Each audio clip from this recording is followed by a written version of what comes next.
Hello to everyone. I would like to reconvene this 13th meeting of the Committee on Land and Physical Infrastructure and to welcome officials from WASA, Water and Sewage Authority, Ministry of Public Utilities, and the Regulated Industries Commission. I wish to advise that the meeting is being broadcasted live on the Parliament Channel 11, Radio 105.5 FM, and the Parliament's YouTube channel, ParlView. First of all, I would like to introduce myself. My name is Derup Timal, and I'm chairman of this Joint Select Committee on Land and Physical Infrastructure. And I would like to invite members of this committee to please introduce yourselves. We can go in any order, members. Barry Padarat, Member of Parliament for Princess South. Yeah. Thank you, Member Padarat.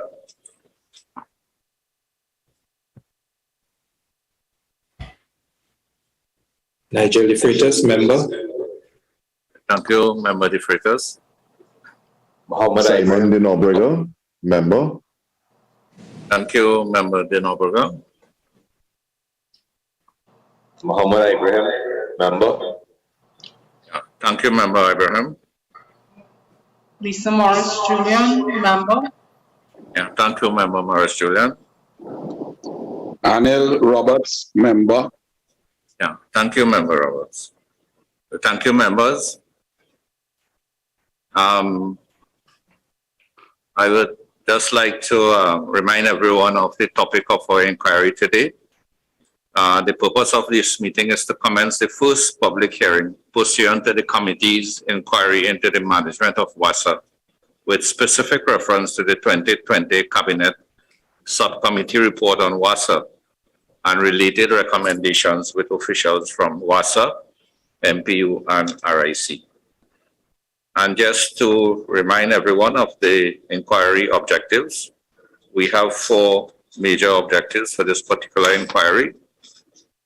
The first one being to examine the current state of WASA's administration and operations. Second, to identify the challenges facing the authority in fulfilling its statutory role and functions, with specific reference to the 2020 Cabinet Subcommittee's report.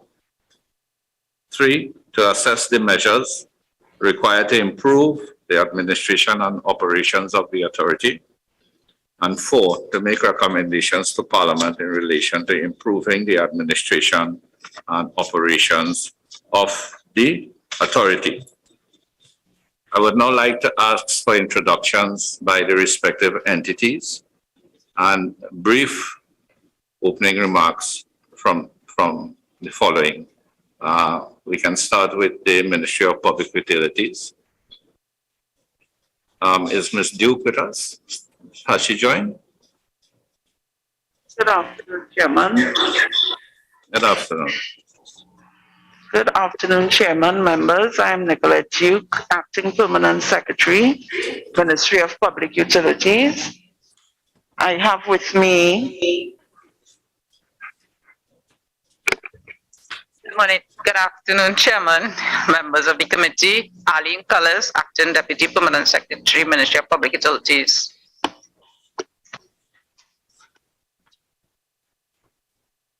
Daniel Talandi, Director of Legal Services, Ministry of Public Utilities. Good afternoon, Chair and Commissioners.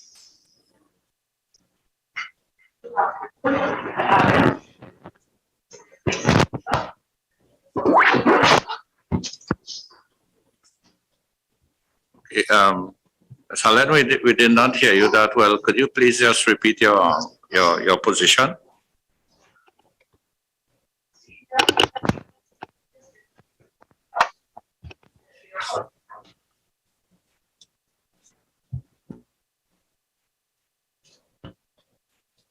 Senior People's Issues Interface Officer, Ministry of Public Utilities. Thank you very much. No problem. Back to you, Ms. Duke.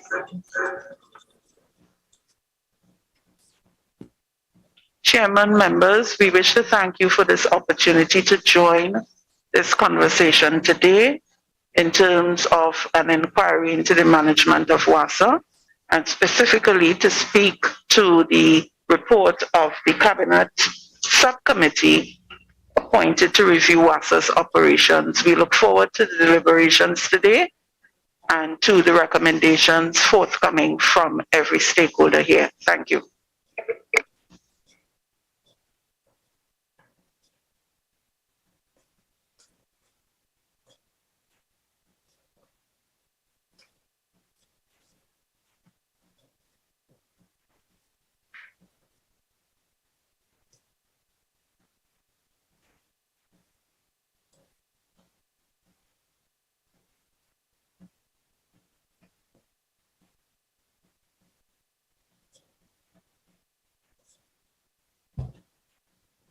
Chairman, did you hear me?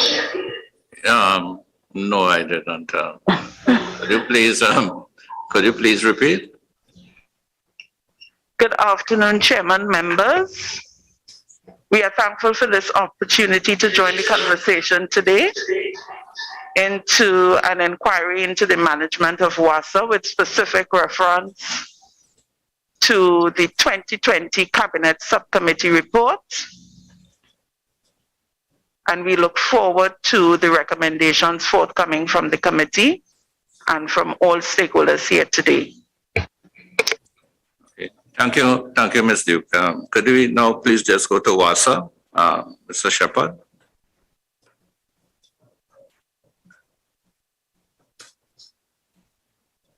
Hi, good afternoon, Chairman, members, and viewing public.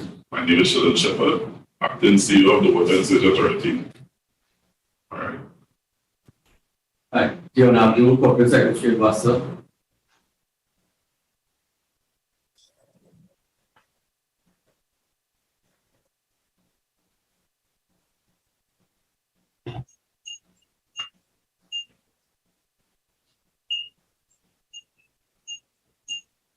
Oh, yeah, WASA, your mic's muted. Could you please check? Are you hearing us now? Yes, we're hearing you now. Did you hear from the CEO? Yes, we did. We heard from the CEO, we heard Mr. Diana Abdul. Those are the two introductions we heard. Hi, Giselle Spence, Acting Finance Director. Good evening, Mr. Chairman, members. I'm David Drakes, Acting Director. Okay, thank you. Good afternoon, Ronnie Spencer, Acting Director, Human Resources. Good afternoon, Chairman, members. Natasha Andrews, Director, Customer Care, Acting. Good afternoon, members. Shaira Ali, Acting Director, Operations. All right, thank you, members of the WASA team. Mr. Shepherd, would you like to make any brief opening remarks?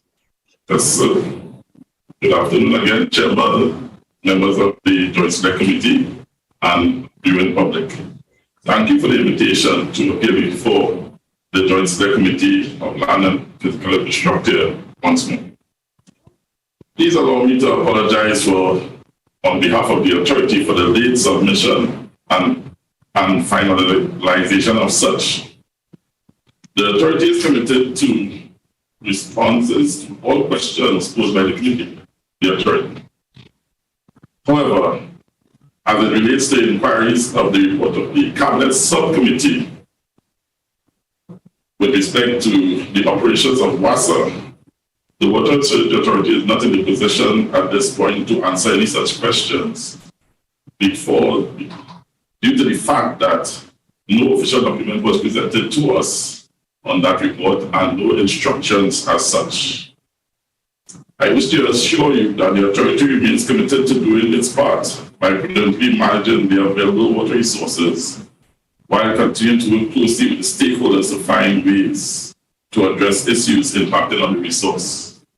But we are here to assist in any way possible, the committee in any way possible, to bring your recommendations forward. Thank you. Okay, thank you, Mr. Shepherd. just a point of clarification, Mr. Shepherd. In the early part of your introductory remarks, you said that the authority would not be in a position to answer questions from the committee. Did I get you right, or? No, what I'm saying is with respect to the report from the Cabinet Subcommittee, we don't have any such document in our possession that we may be able to respond based on that. Okay, well, what I would suggest is rather than okay, thank you for that clarification. But rather than impose on members of this committee, you know, for them to sift out in terms of what could be asked and what cannot be asked, what I would do, I would allow questions to be asked by members of the committee to the respective authorities here. And if you are not in a position to respond, then you would so indicate, rather than take a general approach at the beginning. Okay? That's my opinion. Thank you. Okay. I would like to go to the RIC for brief introductory remarks. Good afternoon, Chairman and members. I am Dawn Callender, Chairman of the RIC since August 2019. I am accompanied by senior management personnel of RIC who will now introduce themselves. Good afternoon, Chairman and members of the committee. I am Glenn Khan, Executive Director. Good afternoon, Chairman and members of the committee. I am Carol Balkaran, Deputy Executive Director. Good afternoon, Chairman and members of the committee. My name is Nadia John, and I'm the Legal and Corporate Secretary of the Regulated Industries Commission. Yeah. Mrs. Calendar. Yes, thank you, Chairman and members. I acknowledge the General Manager and our colleagues from WASA, the PS and other officers from the Ministry of Public Utilities, and the wider viewing and listening public. The RIC is very pleased to participate in these proceedings on the operations and administration of WASA, with specific reference to the 2020 Cabinet Report. We work quite closely with WASA, and we're aware the authority is faced with a number of challenges. In our role as the independent economic regulator, we understand the importance of these sessions, which provide opportunities to interrogate the inner workings of our essential services, to interface with the public as regard the service levels they expect and receive, and also to assist in addressing the issue of an economic return for the service providers. Our role is essentially to balance the interests of various stakeholders who very often may have competing views and wants. The RIC is ready and willing to participate in this undertaking, and we look forward to receiving any recommendations that would flow from this meeting. Thank you very much. Okay, thank you very much, Mrs. Calendar. We would now be proceeding to commencement of questioning by members of the committee. Before I open the floor to questions, I would just like to remind both committee members and officials that if you can direct your questions and concerns through the chair, and also that members and officials, please keep your microphones muted until recognized by the chair. And I would encourage all present to utilize the raise hand feature accordingly. I now open the floor to members of the committee to ask questions. And I would start off with Member Padarat. Thank you, Chair. Good afternoon, all.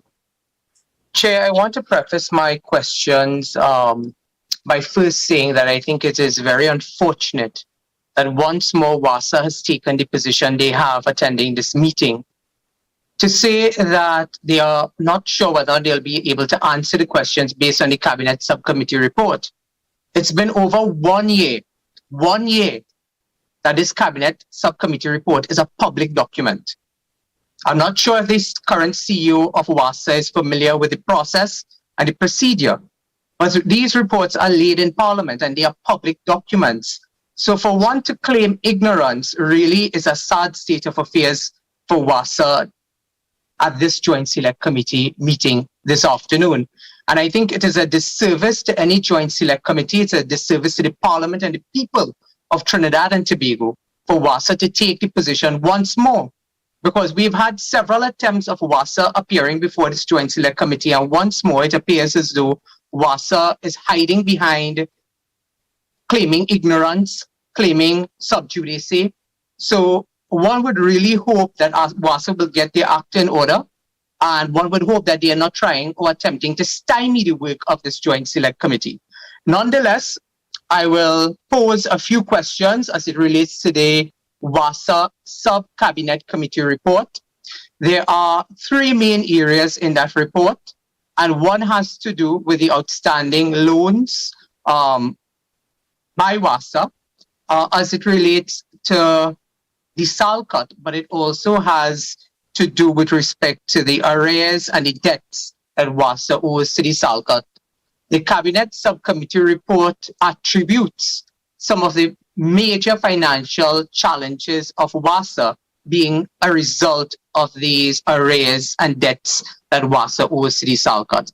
Before I go into my questions with the interim operating agreement loans that have matured in 2021, the first question that I would like to pose to the officials of WASA is to give us some context, some background information on how WASA arrived at the SALCOT in terms of, I have 2 cabinet notes in front of me, one dated 2002, the other one dated in the year 2009.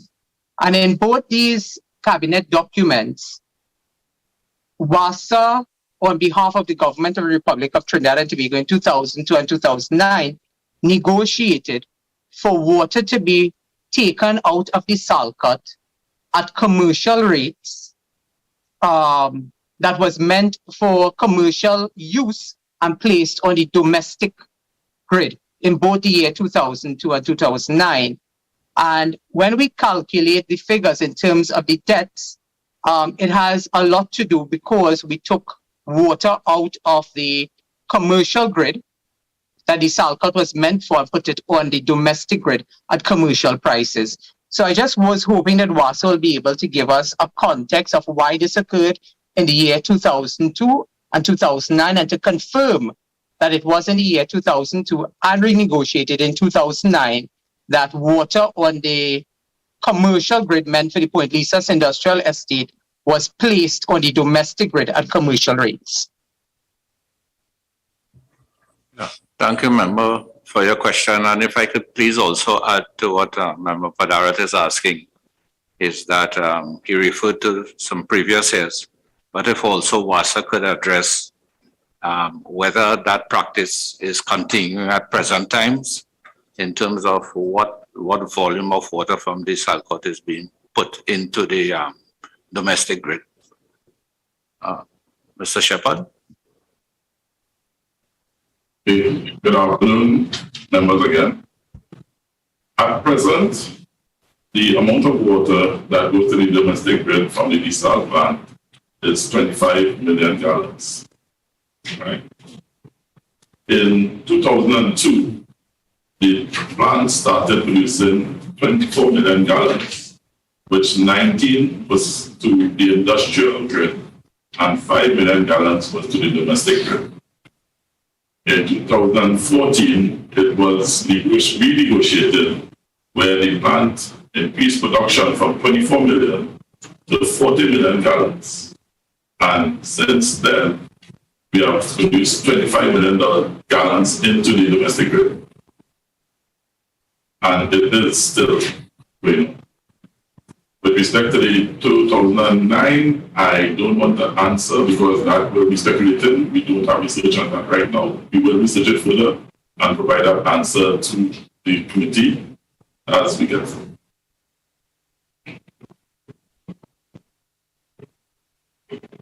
Chairman, may I continue? Yeah, please. Certainly. Thank you. Chairman, Barry, let me just jump in there for 1 second, please. Chairman, through you. Mr. Shepherd, you went way back to 1999, 2002 to tell us about the 24 million gallons per day produced. And you said that 19 was for the energy sector and 5 was utilized for private consumption. That was a decision by WASA because the intention was for the energy sector. But you somehow jumped from 2002 to 2014, and then you told me that you are going to leave out 2010. I put it to you, 2009. Sir, 2009 into 2010. I put it to you, sir, that I have a document in my hand dated January 19, 2010, where the government then contracted with Desalinated to increase their daily production from 24 MIGD to 60 MIGD. Are you saying that you are totally unaware of this contract signed on January 19, 2010?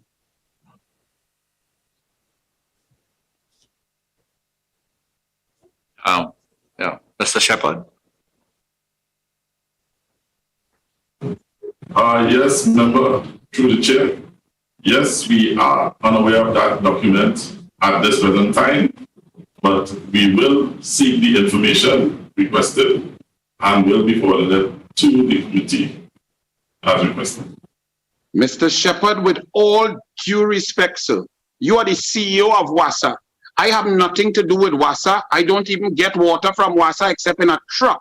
And I am telling you that that is the position signed by the government of Trinidad and Tobago in a critical area of desalination water, and that the and you came to the 2014 conclusion of 40 MIGD per day, and you did not know that that was a negotiation between Desalinated and the government then under Kamla Prasad Bisesa negotiated down from 60 MIGD per day that Desalinated had a signed, sealed, and delivered contract signed by Warren Sultan Khan and signed by the then CEO and witnessed by Mr. Claude Denbo, the lawyer for WASA, on January 19, 2010.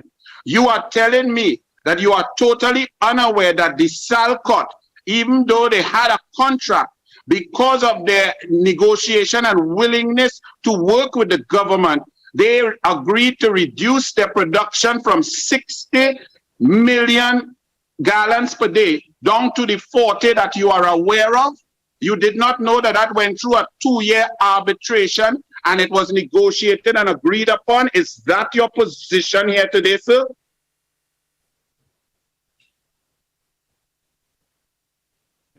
Membership. Yes. Mr. Shepherd. Yes, through you, Chair, again. Yes, as I said, I do not want to speculate because I don't have that information at hand. I will seek the information and provide it to the committee in writing. Okay. Mr. Shepherd, would you want to provide a time frame for this submission to the committee? You can have within 2 weeks from today. Sorry? Sir. I can provide that within 2 weeks from today, sir. 2 weeks. Yes, sir. Okay, thank you. Member Vadara, we go back to you. Yes, Chairman, on the same point, I just wanted to make sure that I got it clear from the CEO. The CEO said in 2002, he has confirmed that it was the first time that water out of the Desalinated was placed on the domestic grid in Trinidad and Tobago. But then the member jumped when I asked about the year 2009 to 2014. I want to ask the member frontally whether or not he has ever seen, or if he is in possession, or he would like me to send him a copy of the 2009 Cabinet Note December 3rd, where the then administration in 2009 for the second time took water out of the Salcott meant for industrial purposes and placed it on the domestic grid at commercial rates for WASA to pay. So the member has confirmed that the first time it was done was in 2002. I'm asking the member whether he has a copy of this cabinet note that I have in front of me, or whether he would like me to send it to him, or whether or not this is the first time he's hearing of it. But the negotiations that he spoke about when he jumped to 2014 was based on a cabinet note of the year 2009, December 3rd. Is the member aware? Is the member in possession of such cabinet note? Is the member confirming this information? Yes, Mr. Shepherd. Yes, through you, Chair, once more. I am aware that 24 million gallons was in operation. We were in operation at 24 million gallons in 2002, which 19 was to the industrial grid and 5 was sent to the domestic grid. I am aware that in 2014, it was increased 40 million gallons, which 25 million gallons is now on the domestic grid and 15 is now on the industrial grid. That's the information I have. I will be seeking the information as outlined by the member, and I will be forwarding that information to the subcommittee at that time within 2 weeks. Mr. Chairman, please. Through you, Mr. Chairman. Yes. Mr. Shepherd, please, sir. You are telling this nation, we are live, the country is paying attention. You are in charge of water, life-giving, life-saving, life water. And you are telling me that you jumped from 2002 to 2014 and you have no knowledge. So if I have a child who is now 16 years old, I will give you a story about her at 2 years old and then 14 and forget about between 3 to 13. Mr. Shepherd, this is not good enough. I am telling you that I have a signed contract. You are stating here to the nation that it increased to 40 million gallons per day in 2014.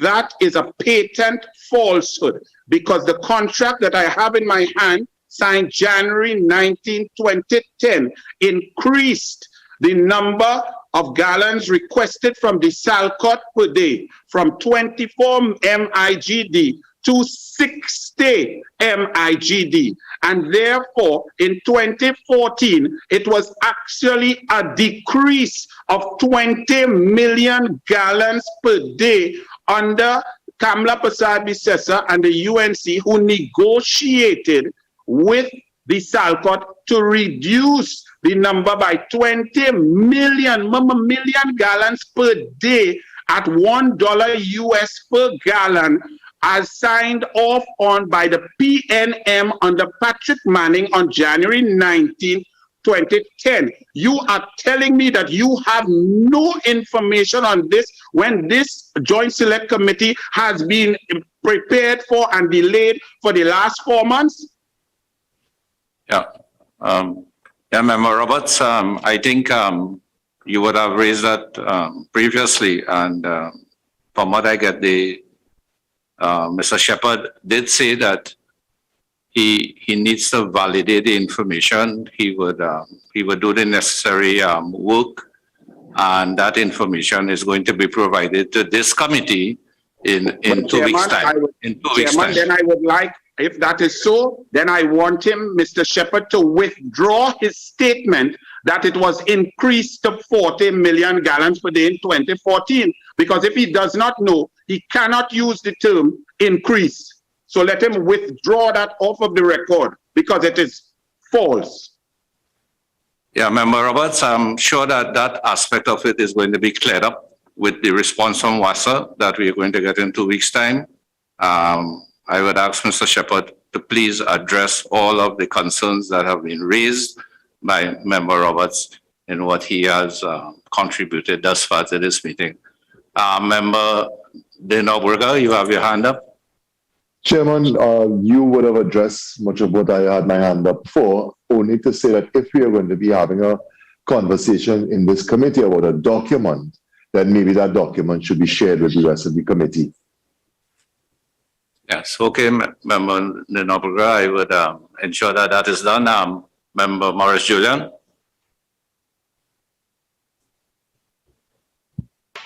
Thank you very much, Chairman. Chairman, through you to Mr. Shepherd. Good evening, Mr. Shepherd. How are you? In your submission, it was indicated that the separation of the WRA from the WASA has not commenced. It is a response to question 18, page 4. Are there any challenges being faced with separating the WRA from WASA? If not, what is the cause of the delay? Okay, Member, Mr. Shepherd, before you answer that question from Member Morris Julian, Member Morris Julian, if you would please just indulge Chair a bit, before we move off the Salcott, based on what responses from Mr. Shepherd, and I think Member Pardarat may still have one or two questions on that matter. So before we go there, Member Morris Julian, I would ask Member Pardarat if he could just ask the remaining questions pertaining to the Salcott. So we'll close up that matter before we move on. Certainly, Chairman. I have two other questions with respect to the Salcott. But, Chairman, based on the last answer that was provided by Mr. Shepherd, I can understand why now last week the Minister of Public Utilities said that he could not depend on unreliable, untrue, misleading information coming from WASA. That was the statement made by the Minister of Public Utilities. And when Mr. Shepherd comes with his politician's hat as opposed to a public servant hat, refusing to answer truthfully. Chairman, respectfully, Mr. Shepherd is a public servant and he's not wearing a politician hat. And I do not think that this is the correct way for us to conduct business. We ask the questions, they're supposed to answer. And if they do not answer, Chairman, they're supposed to give us the answer in a written form, in a timely manner. Thank you very much, Chair.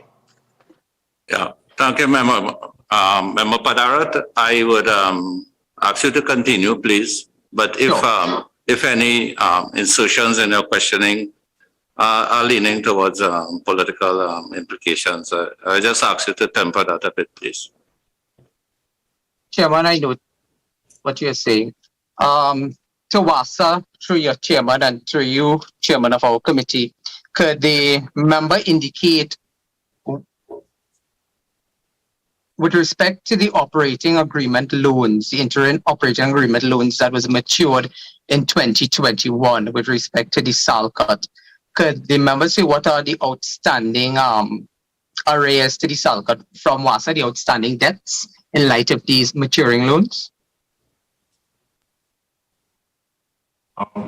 Again, through you, Chair, I would allow the Director of Finance to answer that question. General Spence. Good day. Good day, everybody, and through Chair. So there's one facility that was used to help us assist in paying the Salcott, which was a revolving facility. That facility has expired. However, we have been utilizing our revenue to pay the Salcott and to ensure that the arrears that we owe them is kept to a minimum amount. So as of this month, we probably owe one invoice and part of another invoice for December. So as we get our revenue and we are able to purchase US currency, we do pay the Salcott. So the arrears with just one invoice currently that was due on the 13th of March. And also there is part of an invoice that is due on December that we have been trying to pay them as we get the collections. Chairman, respectfully, that doesn't answer my question in terms of a quantum of what, even if the member can't give us a specific figure, if we can have a basic idea of what is the outstanding liability with respect to the Salcott owed by the state. So the amount that would be owed to the Salcott would be approximately one invoice and part of another, with cash, which would be approximately $9 million US. And my last question on this issue for the time being, Chairman, through you. Member Padarat, let me just jump in there to flow with the questioning, please. Chairman, through you to the financial officer at WASA, please. Does WASA pay the Salcott on delivery or receipt of water, or does the Salcott allow WASA a credit facility? Back to the payment, they would bill us, like for example, if water is consumed in December, they would bill us like a month and a half after approximately. So the billings for the water consumed in December would be paid around the 13th of February. And what is the average period, while that may be ideal, in the last year or two, what is the average period that it takes WASA to pay the Salcott on? You've already said about 60 days. Does it average between 60 and 90 days? Does it extend to 120? What's the sort of relationship? Remember, it varies, and I would prefer to calculate it over the period and provide an accurate average for you. So if I were to say that the Salcott, when they don't get their money, they shut down and say the maintenance, if they don't get cash on the dash, if they're not paid immediately, the Salcott is very unreasonable and they always go and shut down production. If I was to make that statement, would that be true about the relationship between the Salcott and WASA?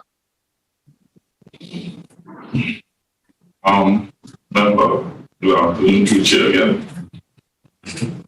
Maybe some things happen coincidentally. We are not sure.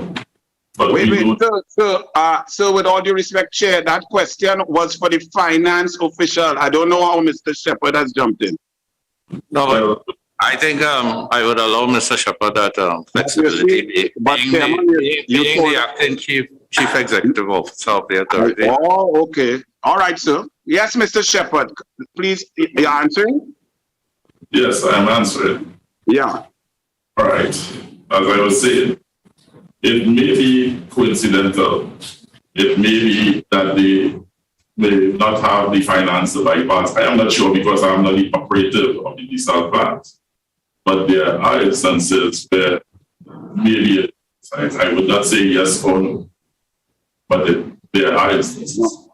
I'm asking you, sir, from what the financial officer said, is that there seems to be a good relationship. The billing is not instantaneous. There's a period of reasonable business relation between WASA and the Salcott. And in this instance, we've been given an example of about 60 days credit being offered by the Salcott. If I, Senator Roberts, was to make a statement saying that the Salcott is holding the country to ransom, and if they are not paid on the day that they need their money, that they shut down and they cut off the supply, claiming to go to maintenance, will that be a fair, reasonable statement? We can't answer that question, as I was saying, right? We are not Thank you, Mr. CEO. So clearly, the statement by Keith Christopher Rowley was not true. It was false, and it was attacking the Salcott. Mr. Chairman,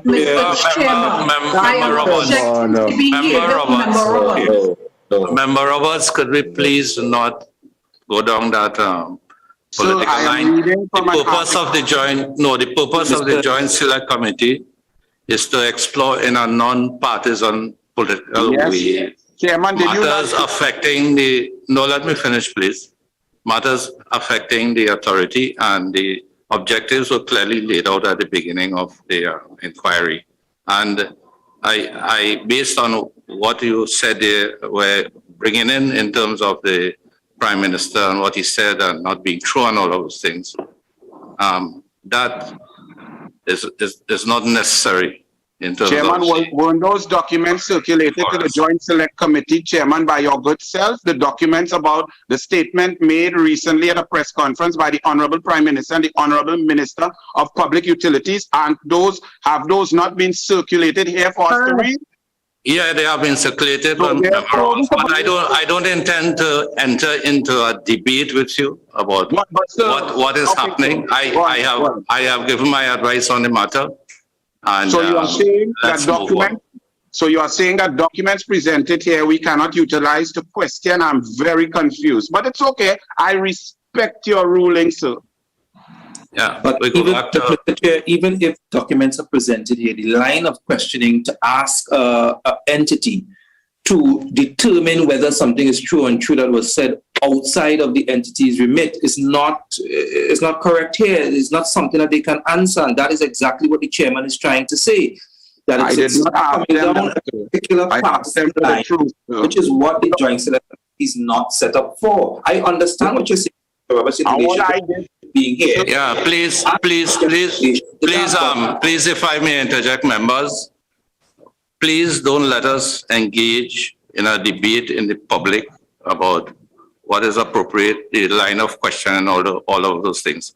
I am chairing the meeting. I've made a ruling, and let us please proceed. I go back to member Padarat, and also after member Padarat, I see Member Ibrahim and Member Morris Julian has their hand up. Yeah, Member Parata. I would really like to close off the questioning on this Desalinated before we get into any other matters. Two more questions, Chairman, on this particular issue. The first one has to do with whether or not WASA has recommended to the Cabinet legislation with respect to the water improvement rate. As we know, the last time any legislation was brought with respect to the water improvement rate as it relates to the Desalinated would have been in and around the year 2011, 2012. And this would have had to do specifically with the commercial sector. Has WASA made any recommendation in recent times since 2012 to now with respect to a review of the water improvement rate for the commercial sector? Remember, this question is in a particular reference to Desalinated? Correct. Yes. Mr. Shepherd?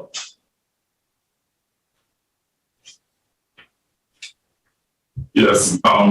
No. The answer to that question is no. As far as we know, we have not made any recommendations.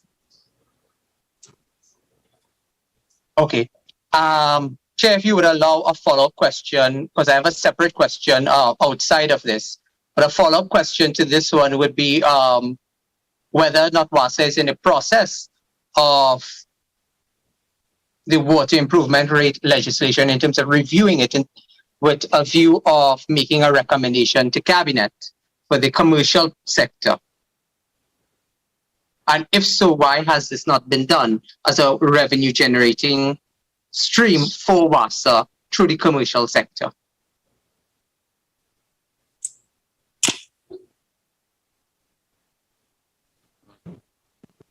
Yes, Mr. Shepherd. Yes, member. No, that is not within the remit of WASA at this time. So this is something WASA is not considering. After nine years since the last time the water improvement rate legislation was reviewed, this is not a recommendation coming from WASA. The last question I have, Mr. Chair, speaks specifically.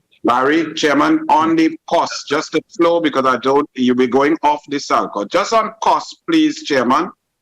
Can I ask Mr. Shepherd, what is the cost per cubic meter of water produced by Desalinated and purchased by WASA from Desalinated? What is it cost per cubic meter?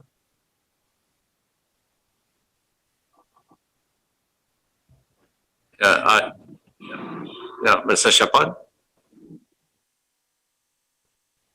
Yeah, we don't have that information accurately at this time. We would like to forward that within 2 weeks with the answer to the other question. Chairman, I'll go on to... Mr. Shepherd, before Member Roberts, before you go ahead. Chairman, Mr. Shepherd, are you telling us this committee that WASA cannot inform this committee at this point in time what rate we are purchasing water from the Salcott? At what rate we are purchasing water from the Salcott, the authority? That information is not there from your team at your fingertips?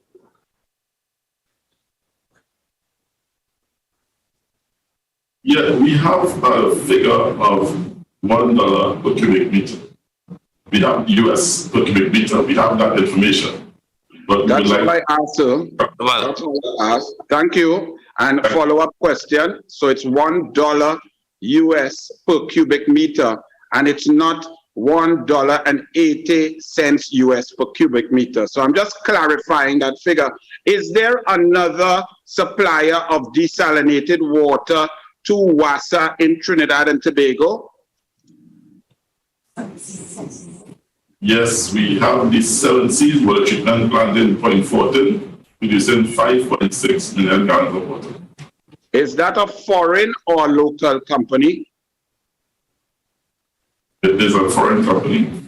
What rate does WASA pay per cubic meter of water to 7 Seas, please, sir?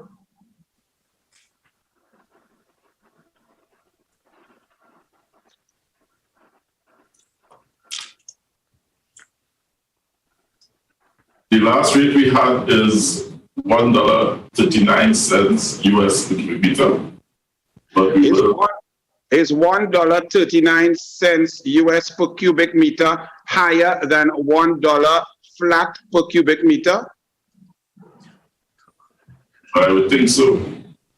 And if I were to tell you that I have the rate at 1.65 now per cubic meter from 7 Seas, would that be factual or not so? Well, I will have to confirm that figure before I say it's factual. And a final question to the Permanent Secretary in the Ministry of Public Utilities. Does the Salcott pay for their electricity usage per month? And secondly, does 7 Seas, the foreign company, get a rebate from TNTech and pay no money to TNTech for the electricity that they use in their process?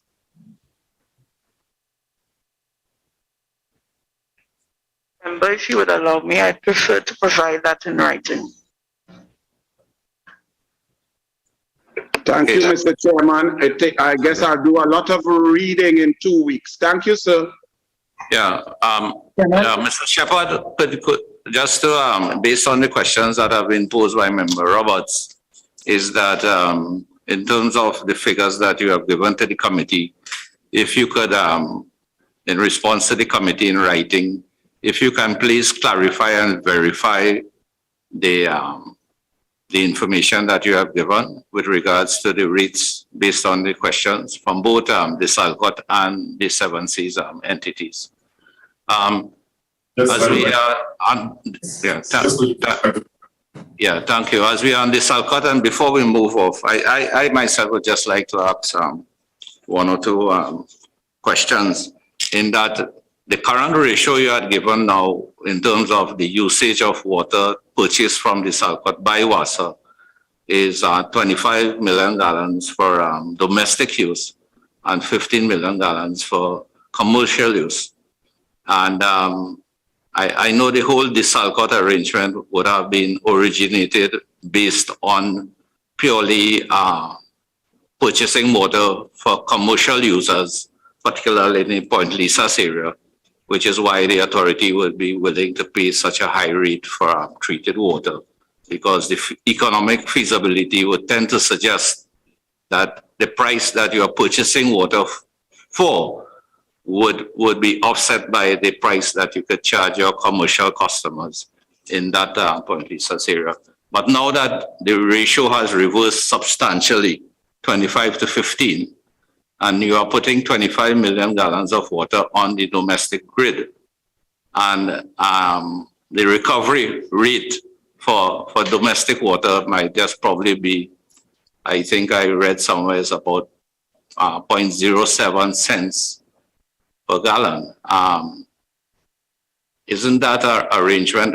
First, what are the reasons for that ratio switch, where now desalinated water is being used predominantly on the domestic grid? And would such an arrangement put this authority at a severe deficit situation with regards to recovery?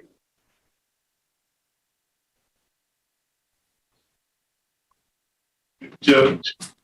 The information we have is when it initially started with the desal plant, it was the demand in the industrial sector in Buenos was 19 million gallons. Since then, there was a decrease in demand because of the economic downturn with respect to Metal and Cemetal and those other companies going out of operation.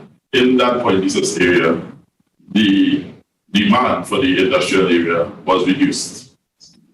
Right? Chairman, can I come in here, please, Chairman? No. Based on that, Chairman, you asked Member Roberts? Yes, Chairman, I'm following up on your question there from the answer from Mr. Shepherd. Mr. Shepherd, so Metal plant closed down in 2017 or so. The Chairman is asking a question that why has the ratio changed from industrial usage, which it was the original intent, and which was profitable in that the cost paid or received by WASA could be $12 per gallon as opposed to $6 to produce it, $6.75. So WASA would make a profit on that from industrial, but would lose in the general service to citizens. So to talk about Metal in 2016, again, sir, you are mashing gas and moving out decades. And I'm confused. I need to follow carefully, please. Why are we using so much desalinated water in our national private sector residential grid? Yeah, so Member Roberts will I'll allow Mr. Shepherd to answer, to finish his answer. And if you would like to also ask members of his team to contribute to this answering this question. Mr. Shepherd? I kind of forgot your question because of the disturbance. I don't know if you would like to repeat it for me, please. Yeah, it was about the question of the ratio and having a domestic to commercial ratio that has switched around in terms of the original intent of the usage of water purchased from desalinated, because now we are, based on what you have said, we are 25-15 domestic to commercial. All right. So I was saying with the downturn of companies within in the industrial area in Buenos, the demand reduced from the industrial area to 15 million gallons. Hence, 25 million gallons was introduced or continued in the domestic grid. There are other industries on the further end of the spectrum, and there is an increase in demand in that entire southwestern area of the country.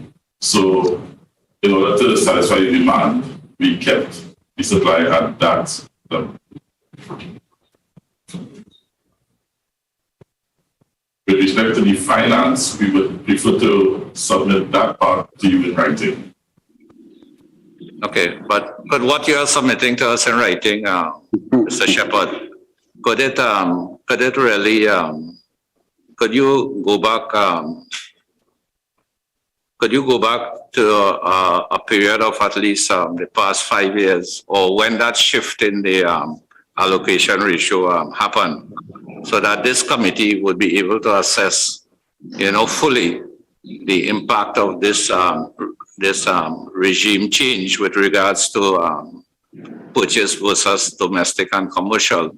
The committee would be able to assess it in a proper way and be able to look at possible recommendations. Mr. Padarat, come back to you. Hold on, Barry, Chairman, hold on, please. On this same topic, just not to change the flow. Chairman, Mr. Shepherd, sorry for disturbing you. I humbly apologize. But you're stating that a reduction in demand in the energy sector necessitated an immediate transfer of excess capacity onto the private sector residential grid. If the residential grid was being serviced by WASA through its normal potable water reservoirs and so on, why and where would this extra 25 million gallons per day go? Why is it necessary? What is the need? I'm not understanding, because of a reduced demand in the energy sector, that you are saying that it must automatically be diverted to the residential sector. Please kindly explain that.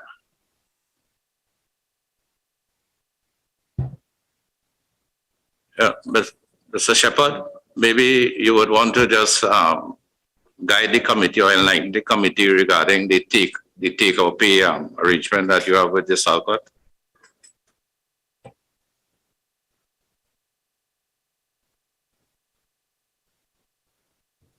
Yeah. Okay. Chairman, I will have to review that and send that to you also in writing. I didn't review the take-up pay. I know it is the take-up pay arrangement. The contract was signed till 2036 in 2014 for 40 million gallons of water. So whether or not we take the water and utilize it, we still have to pay. Basically, that is what it was said.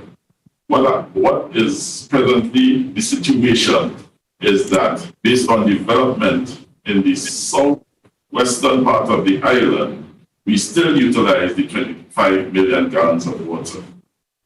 The desal water goes between Point Lisas down to Labrie, parts of Labrie. So the usage is still there.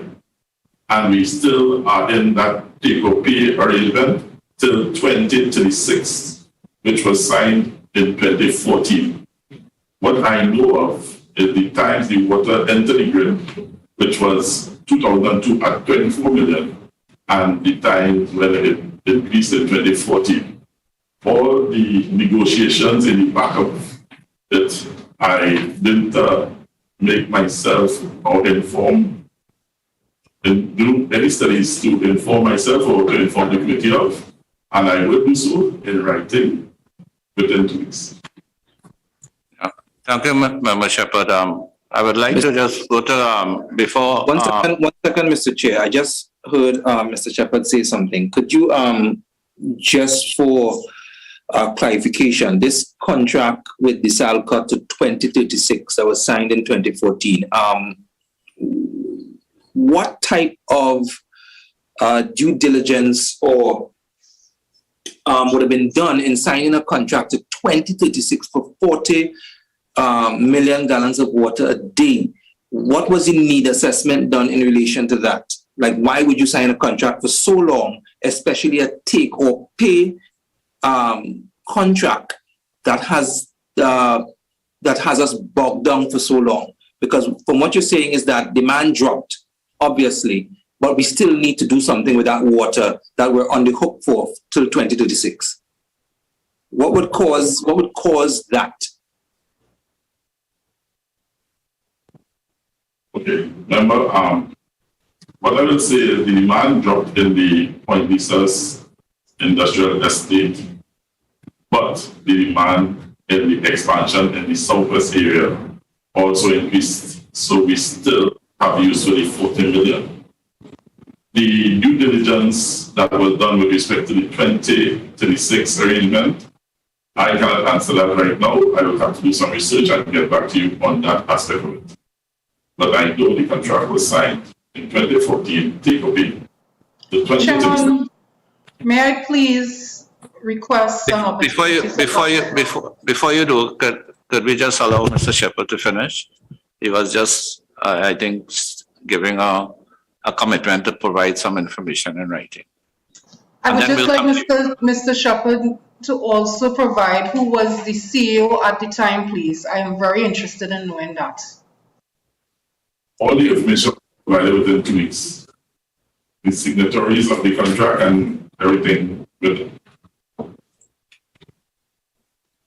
Mr. Chairman, please, for the record, because of your ruling, Mr. Chairman, please, and you are allowing the discussion to go somewhere, totally ignoring the fact that Mr. Shepherd, due to his lack of research, lack of bringing information, there was a contract that preceded 2014, sir, that was signed on January 19, 2010, and it made WASA take or pay 60 million gallons per day. That contract was renegotiated and decreased to 40 million gallons per day in 2014. So please don't allow other members to try to change the record of the facts here. Please, sir. Well, it's a question of changing it. Yes. Chairman, if I may, and it has to do with the last comment that was made by Mr. Shepherd, but also my last question on this issue. You see, Mr. Chairman, seeing that Mr. Shepherd claims ignorance of the 2010 contract that was signed till 2034, that was renegotiated in 2014, I want to ask Mr. Shepherd whether he's aware that there was an escalating clause in the 2010 contract that was signed off by the 2009 Manning administration for up to 2034 with an escalating clause, which meant that the Salcott company could come and tell you they want $1 today and then come and tell you they want $2 tomorrow for the same amount of water. So if the member does not have a copy of that cabinet note and that contract, we will supply him with such. But it seems that the member is cherry picking and focusing on 2014, fully well knowing that the contract was signed in 2010 up to 2034 with an escalating clause in that contract and an option to buy out the Salcott. So my question is two-pronged. One, is WASA going to buy out the Salcott as it is contained in the subcommittee report as an option? Has that been a recommendation? And whether or not the member is aware that the escalating clause of paying $1 today and $100 tomorrow by WASA was taken out in 2014 because of the ridiculous conditions that was signed on in 2010 to up to 2034 committed by a cabinet in 2009 under Patrick Manning and the PNM. Right.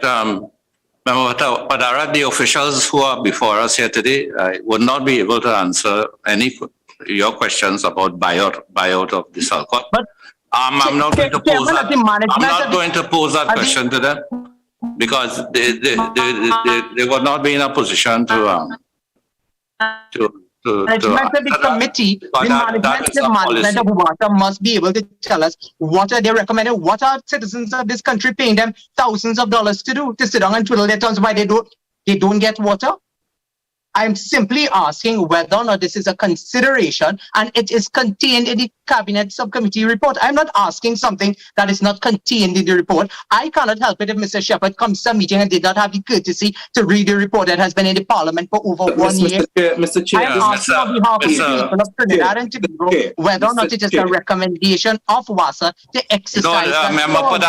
Member Padara, please. I've allowed you a lot of leeway in in your comments, right? I've allowed Member Roberts a lot of leeway. No, please, Member Bharat, I'm speaking. If you would allow me, I allowed you all the time to hear your views.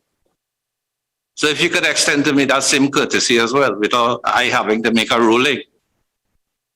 I understand the fervor that this discussion is getting from members. Right?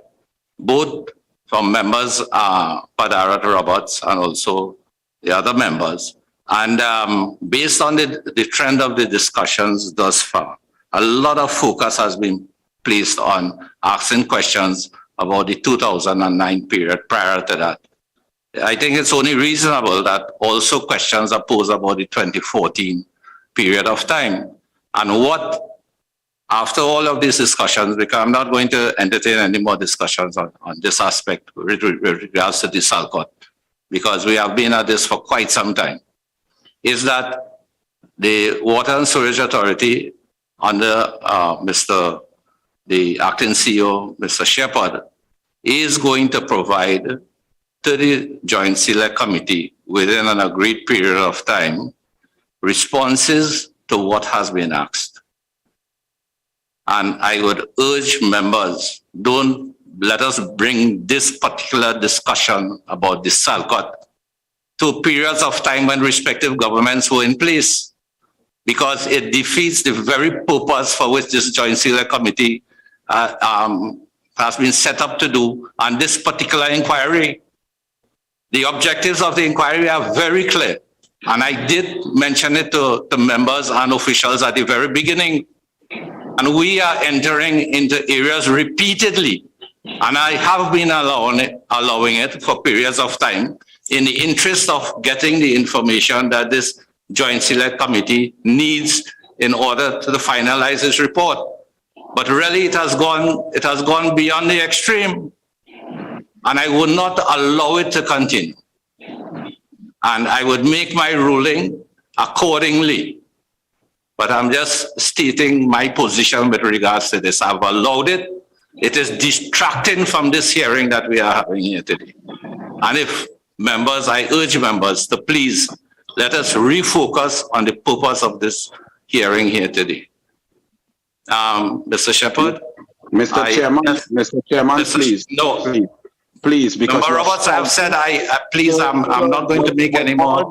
Yes. You are shouting at me, but the point of the matter is, sir, with all due respect, the division came and the separation came from the initial answer of Mr. Shepard, where he eliminated an entire contract and a period. So what you should do, rather than shouting at us, is just leave that topic for Mr. Shepard to provide a total answer from 1999 to present in 2 weeks. So therefore, I don't mind you taking control. Member Roberts, please.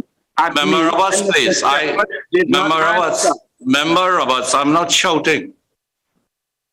I'm not shouting. Respect, so you are, and it is Mr. Shepard's answer that led us down this road. So we will wait for the written answer. No, I'm not. But if you listen carefully to what I had said, I am asking of Mr. Shepard in his response that he's going to put on writing to cover all the periods. Okay, so there's no lack of clarity with regards to that. There's no need to berate Mr. Padarat and myself. So we'll wait for the written answer. That's also.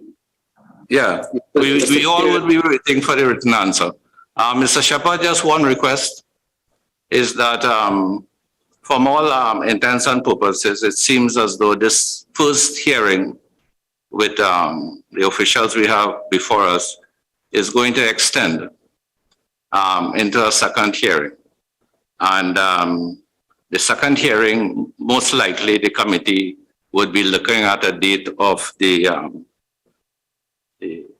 31st of March, Thursday, 31st of March. So if you could please, in your response that you are putting to us, that written response, if it could be submitted to the committee by the 29th of March. So it's not a full 2 weeks that we are in a position to allow, but if we can get that by the 29th of March.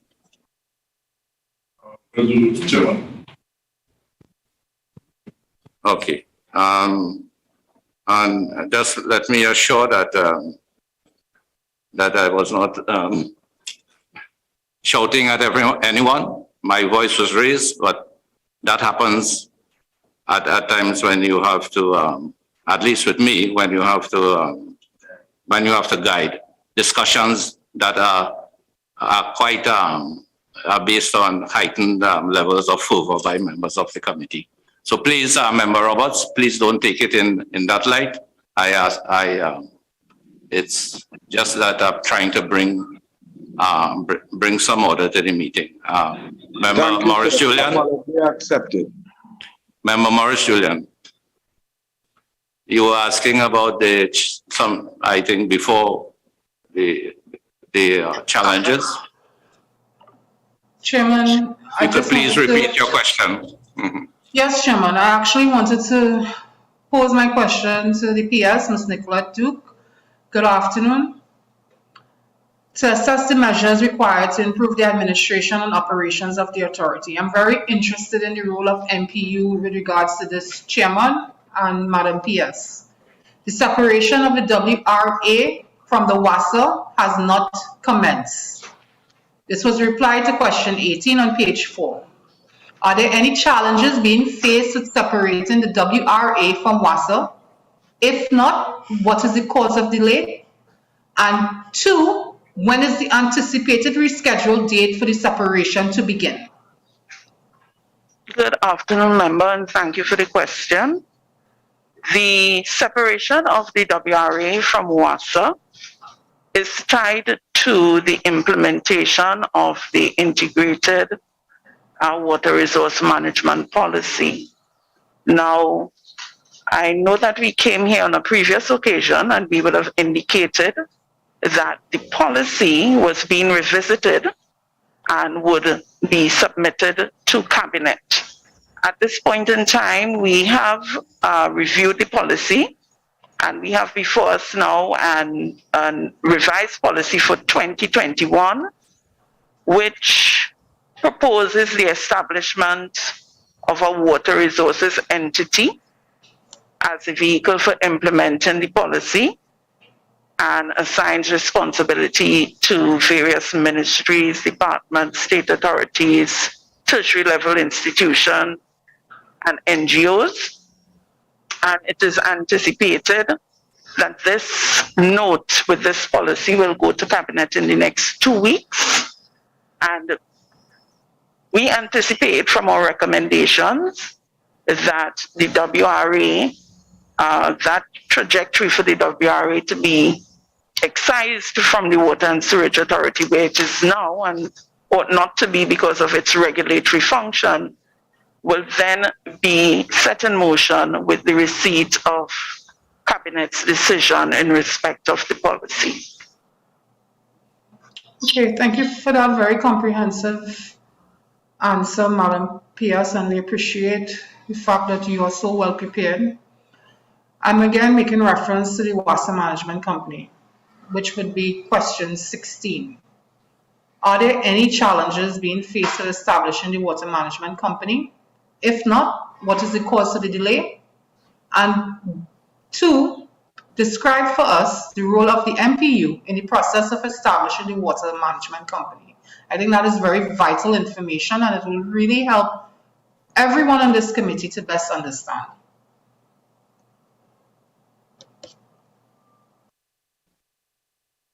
Thank you, member, for the question.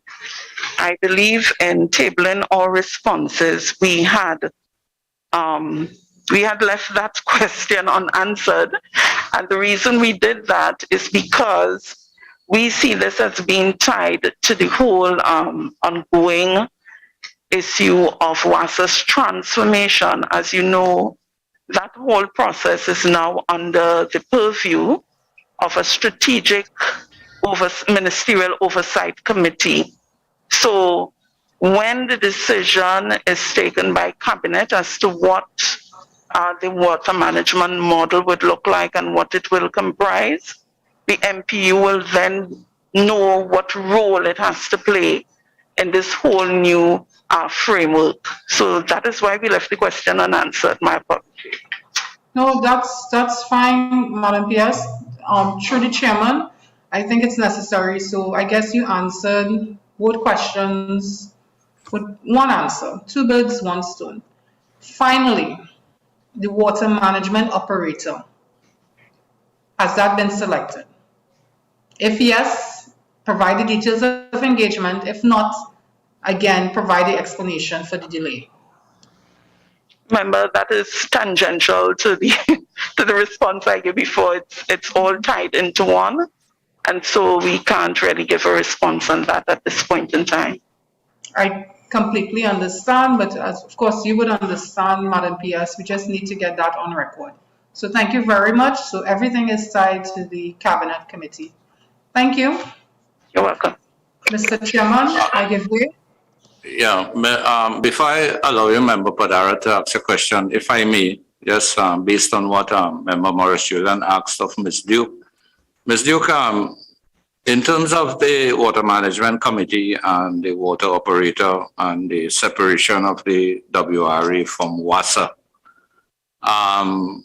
is there legislative changes that has to be brought about? And if so, where are we with regards to bringing about those legislative changes?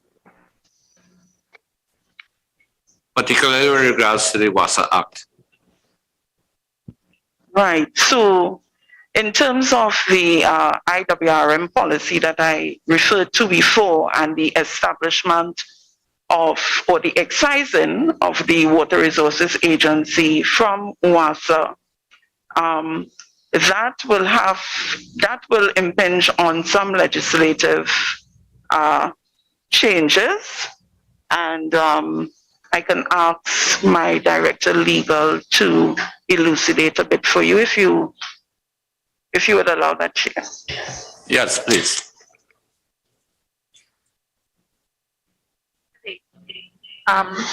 The MP role really is involved in setting policy, which WASA is required to execute, as articulated in Section 9 of the WASA Act.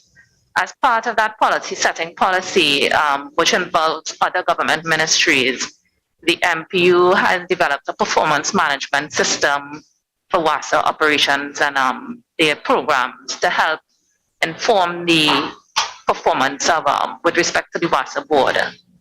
So currently, when legislation is being submitted to CPC, it must go with a policy which is currently being worked on. Okay, thank you. You're welcome. Member Padarat? May I add? Yes, please.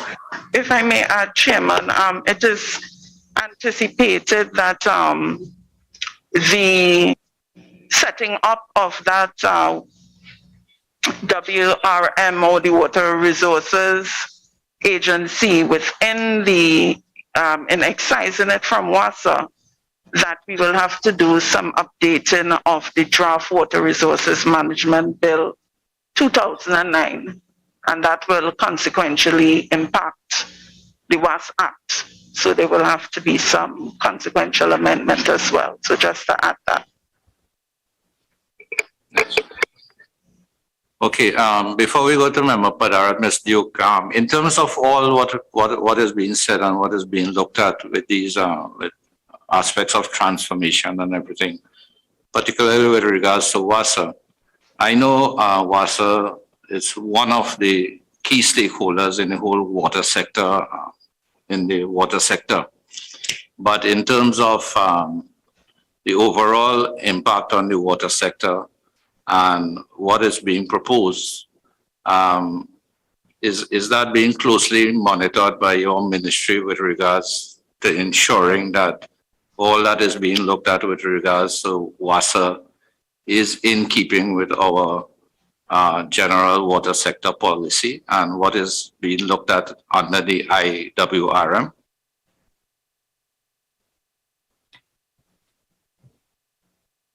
Remember, we at the MPU carefully monitor all the players in the water sector. And we do benchmark the practices of WASA against its regional counterparts. So I would say, given our framework and how we are organized in the ministry, once we are able to have a decision of cabinet as to what is the framework we are working with, we will be well within our usual guidelines for reviewing and monitoring the different aspects of the water sector. Because when we look at the transformation of WASA, we don't just look at WASA itself, we look at all the players in the framework. Thank you. Yeah. Thanks very much, Ms. Duke, for your response. Member Padarat, and then we'll go to Member Morris Julian.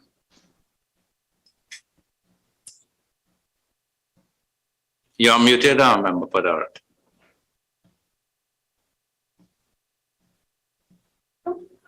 You're still muted. We're not hearing you. Member? Sorry about that. Chairman, I'm asking whether or not I can move on to another line of questioning outside what Ms. Morris Julian raised. Yeah. Before you do, could I ask Member Morris Julian? If your question is in the lines that you Thank you, Chairman. And Member Paradat, I just want to ask one more question that I sort of missed, and then I will close off with that, okay? Certainly, sure. Thank you. Chairman, through you, Chairman, to the, I didn't ask an obvious question with regards to the Cabinet Subcommittee for Transformation. Was the recommendations shared with the executive? Because you stated, Madam PS, that you cannot answer these questions until, with regards to the Cabinet Subcommittee. Okay, member, when you say the executive, you mean the executive of the MPU or the executive of the MPU? Of the MPU, because those questions were directed at you, the WRA, etc., etc. Right. So this Cabinet Subcommittee report that we are examining now, this so you're now examining it? No. I mean the one that is the subject of this inquiry today. Excuse me. Yes. This that we are examining now was shared and is also a public document. So I am not entirely sure if I am answering your question or not. Okay. Thank you very much, Madam PS. And I give way to Member Padara, Chairman, and I will come back later. Member Padara? Thank you, Chairman. Again, these questions are directed at the representatives from WASA as it relates to the issue of the industrial relations matters contained in the Cabinet Subcommittee report. And Mr. Chairman, through you, I note recently that the Prime Minister has mandated the Minister of Public Utilities to meet with the representatives of the unions. And I wanted to ask the representatives of WASA, without wanting to divulge the contents of that, but if they can just give us a idea at what stage these negotiation discussions are as at, and whether or not they have any involvement or this is exclusively with the minister and the unions. Mr. Shepherd? Yes, Chair, thank you, and thank you for the question. Chair, that information is not in any way divulged to the executive of the authority. That remains solely with the minister and the unions. We have no involvement whatsoever. So, Chairman, if I'm to get the CEO correct, there are no representatives of WASA involved in those discussions? No representative of WASA at the executive level involved in that discussion.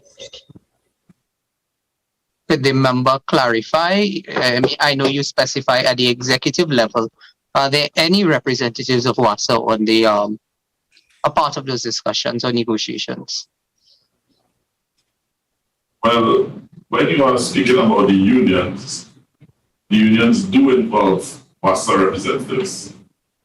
So I know clearly the instruction from the executive council. There's nothing to the executive to execute, or we don't have any information on how far that has reached. Okay.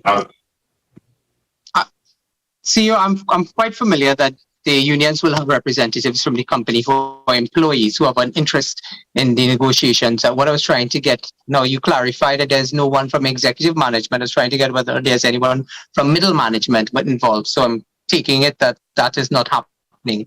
Can you indicate, through you, Chairman, with respect to the recommendations coming out of the subcommittee of cabinet with respect to the operations of WASA, how many positions have been identified by the WASA executive management as redundant in terms of its current structure?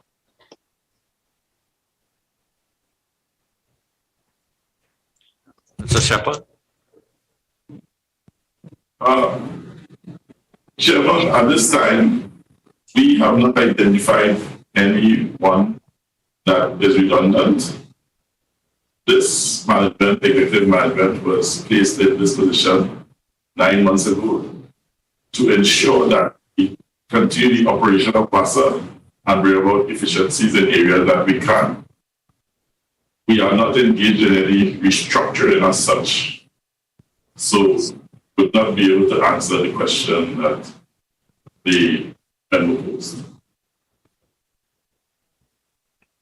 Chairman, while I appreciate what the CEO is saying, I am not directing these inquiries based on what currently exists, but rather the way forward. And that essentially is the work of the Cabinet Subcommittee in terms of the restructuring exercise. There must be a current organizational structure. The report in itself, again, the chairman had the opportunity, the CEO had the opportunity to read the report. The report pretty much says that there are a number of positions that are redundant, there are a number of employees at the company that really are non-essential or not needed. A nice way of saying they should go home.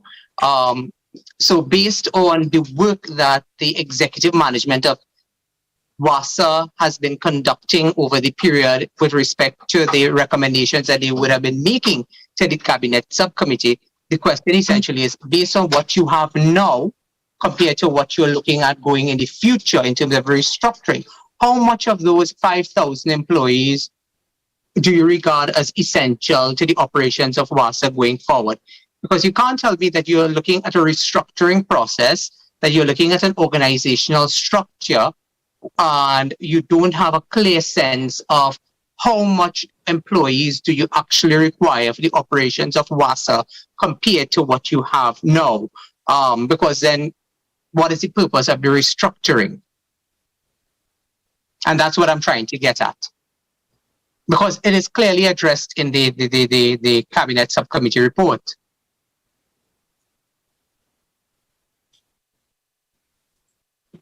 Thank you again, Member. I would like to reiterate our responsibility as management that was placed here 9 months ago is to ensure continuity of operation and bring about efficiencies where we can. With regards to restructuring, we are not doing any restructuring.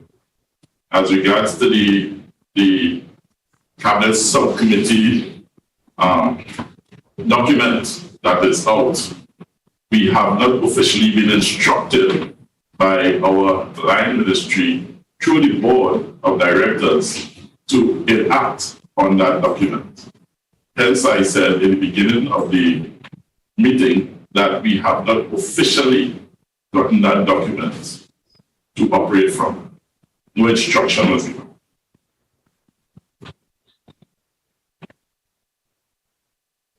Yeah, thank you, Mr. Shepherd. Badarat, you have your hand up. Is there any further questions on this aspect? Yes, Chairman. I know that the CEO is relatively new coming to WASA, but there seems to be a disconnect, and I don't know whether or not if any of the other members of WASA can assist the chairman in this regard, because the information that would have been supplied to the subcommittee coming from the cabinet with respect to WASA and the restructuring and the identification of the issues that are currently affecting WASA that needs to be addressed would have come from WASA themselves, would have come from the HR department, would have come from the finance department.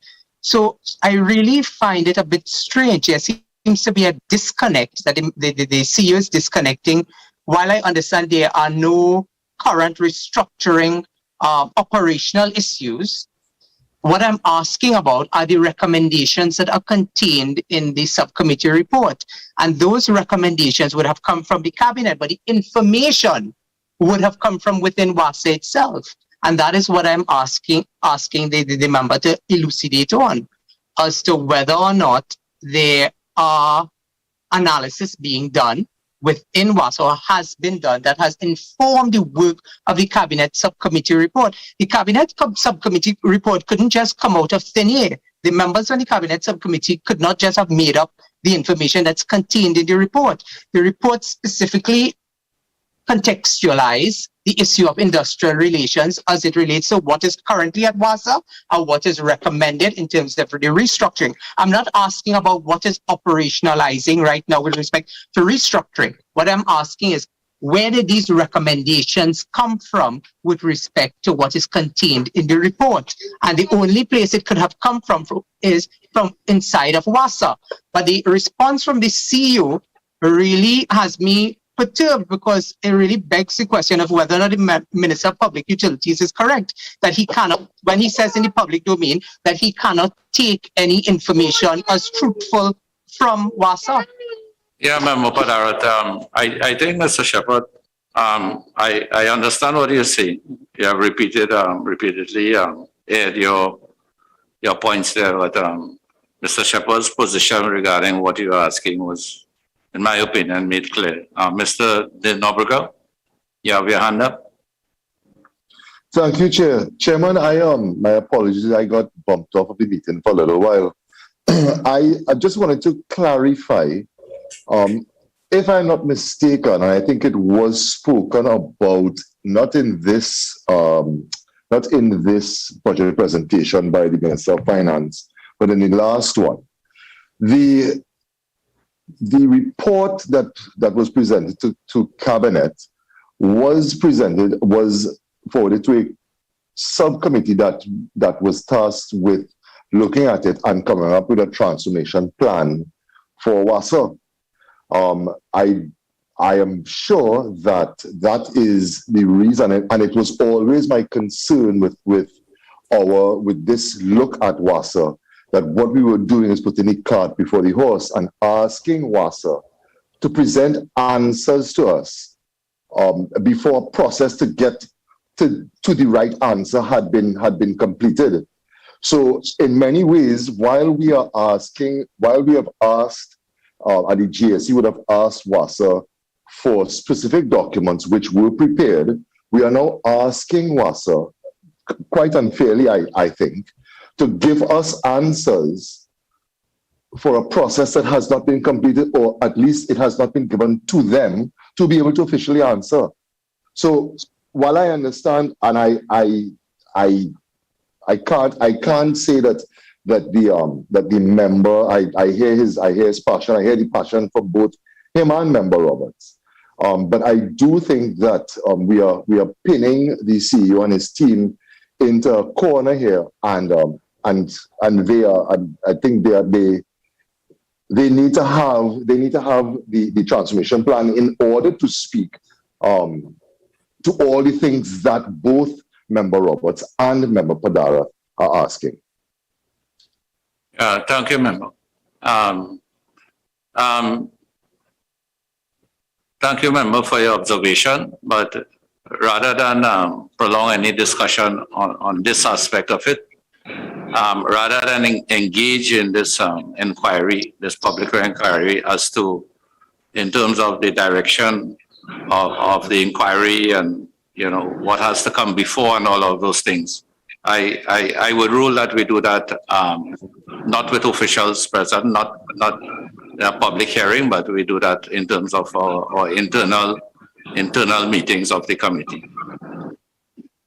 Chairman, can I just remind members of the committee that several documents have been forwarded to WASA. Several of our comments, if not over 90 questions, were forwarded to WASA, and this has been over the period of 3 to 4 months. So for us to use the argument that we are asking WASA questions that they can't answer because they don't know what is the plan going forward with respect to this transformation, really is disingenuous. If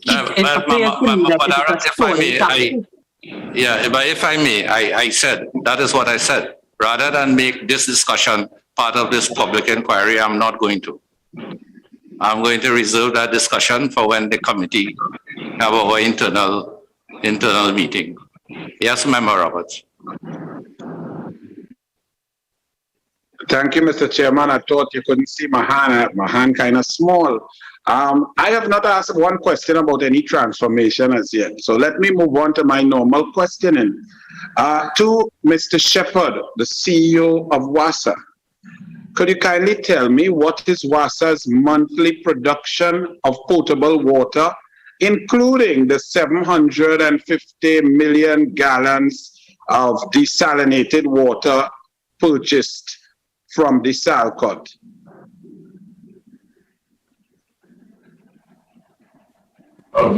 Chair, good day. Yeah, I will speak that for the Director of Operations to answer, Ms. Shaira Ali. Sure, Chair. Members, thank you for your question. At present, the production is at 240 imperial gallons.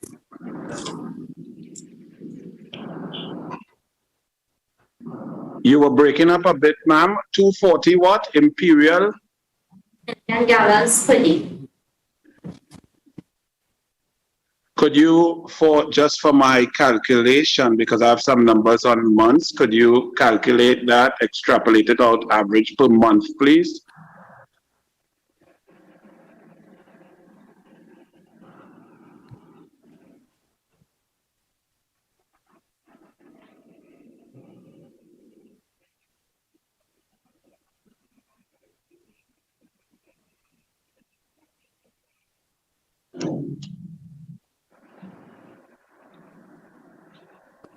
Through the chair, this averages for a 31-day monthly period of 7440 imperial million gallons per month. 7440 million imperial gallons. Could you explain to the population the difference between imperial gallons and regular gallons so that they know what we're talking about? Imperial million gallons is a unit of volume measurement. The other is at US gallons. It can either be US gallons or imperial gallons.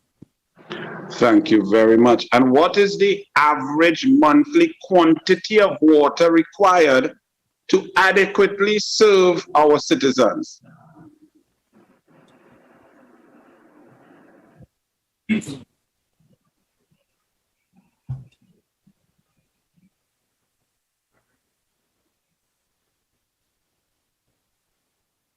Do you have that information readily available, Ms. Ali? Chair, we are currently working that figure to provide to the member. Okay, while that has been worked on, I'd just like to remind everyone we are 3:38. The intention is to finish this hearing at 4 p.m. Thus far, we haven't included the RIC in our discussions thus far.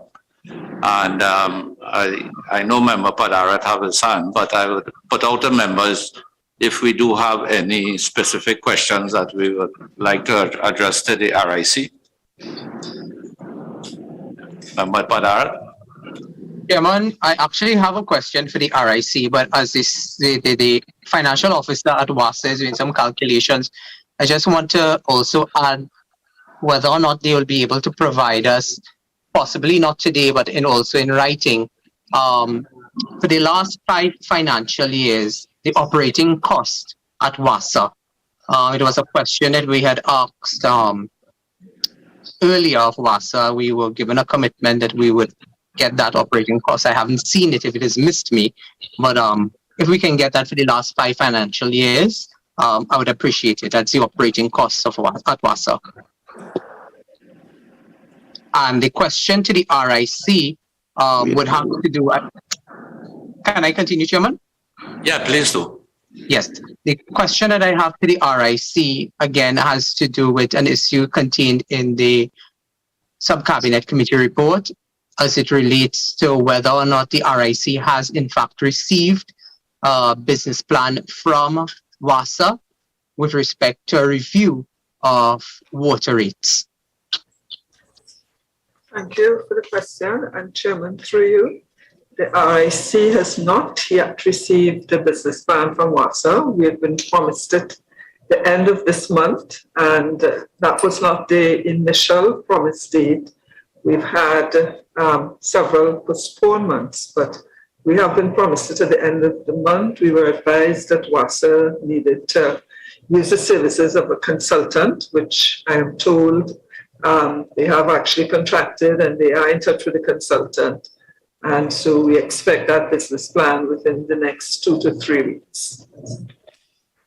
Okay. Chairman, seeing that WASA is also here with us, and in light of the answer provided by the representative to the chairman of the RIC, can we have a commitment from WASA that they will in fact meet this deadline, or whether or not they will require additional time?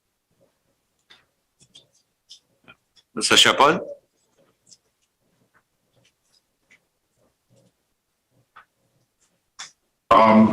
Chair, the review committee is chaired by a member of the board who makes the decisions based on that. Up to this date, we are committed to the time that was sent to the RIC, as far as we know. Okay. Mrs. Calendar, if I could please come back to you. Sure.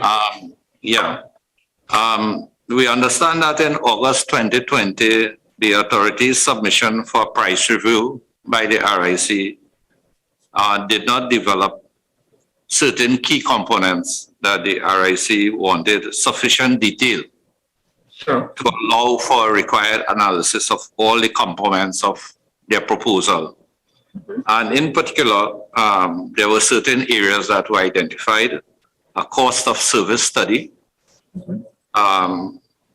2, a detailed capital investment program, 3, demand forecasts that are reasonable and based on sound information and assumptions from specific customer and consumption information to allow for accurate projections.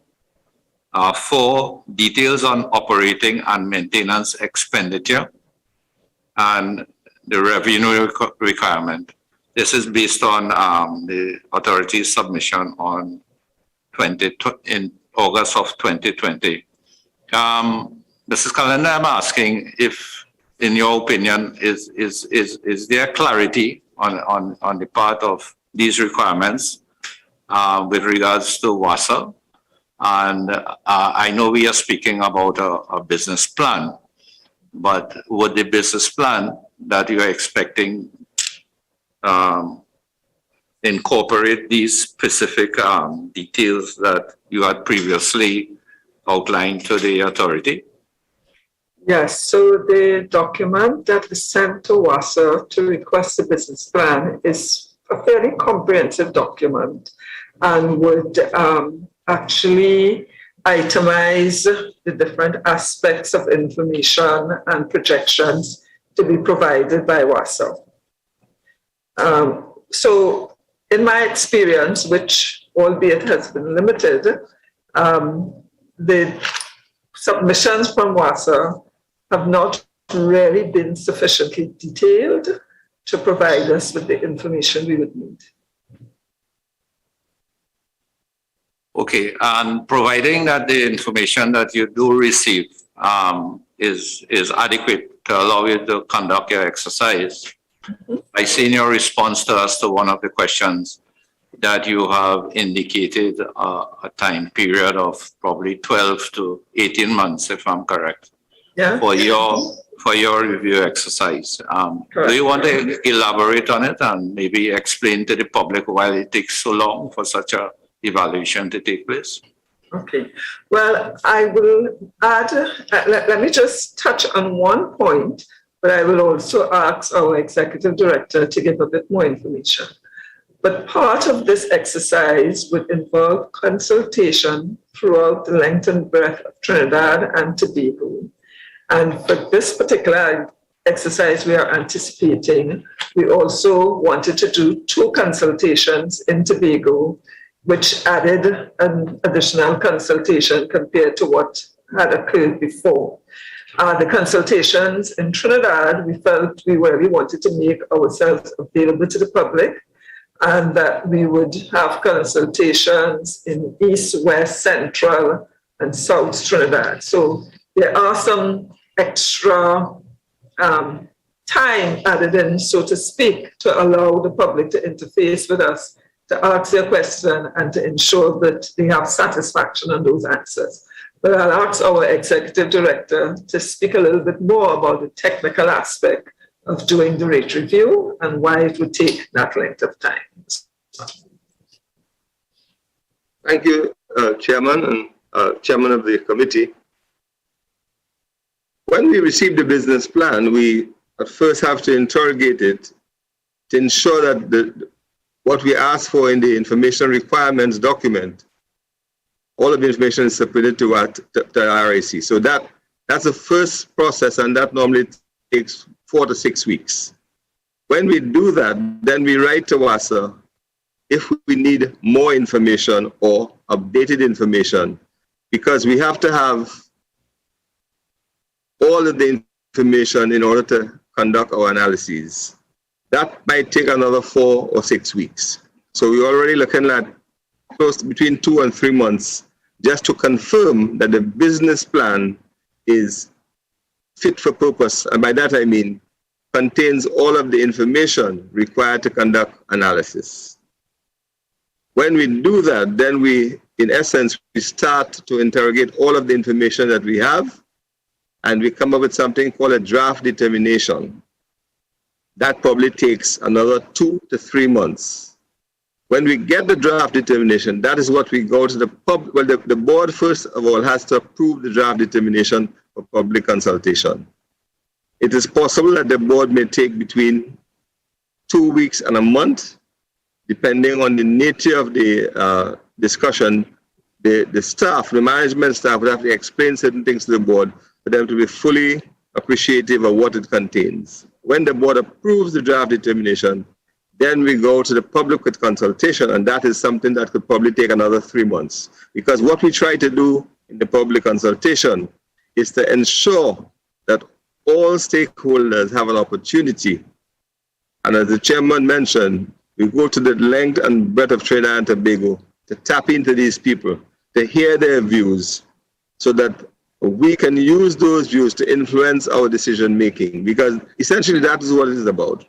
When we have a public consultation, we are giving the public and stakeholders an opportunity to influence the final outcome of the price review.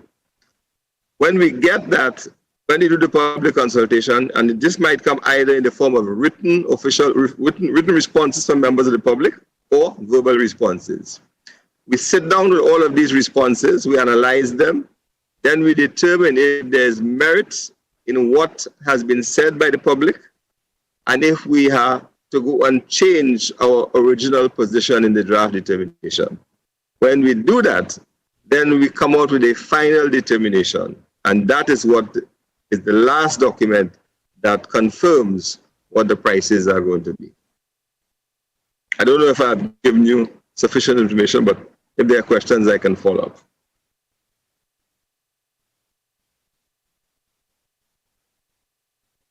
Chairman, I have a question. Can I proceed?